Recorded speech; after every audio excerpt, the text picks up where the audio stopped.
রাজনীতি কোথাও খুঁজে পাওয়া যায় নাই। ৭১-এ ধুলা তুলবেন না, ৭১-এ ধুলা তুলবেন না। রাজাকার এখন বাংলাদেশের একটি রাজকীয় শব্দে পরিণত হয়েছে।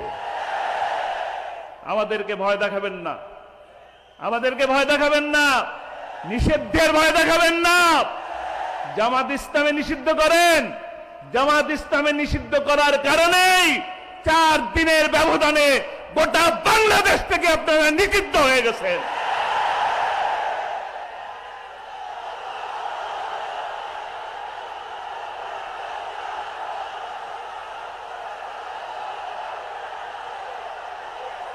ইসলামের বিপক্ষে থাকবেন না।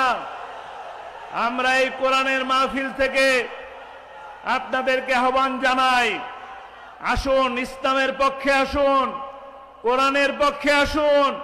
কোরআন আপনাকে সম্মানিত করবে, কোরআন আপনাকে মর্যাদাবান করবেন। যেমনিতে করে আল্লামা সাঈদীকে গোটা বিশ্বের মানুষ মর্যাদা দিয়েছে, সম্মান দিয়েছে। আমরা সফল হতে চাই, সফল হতে চাই। সফল হতে চাইলে কোরআনকে ধরতে হবে।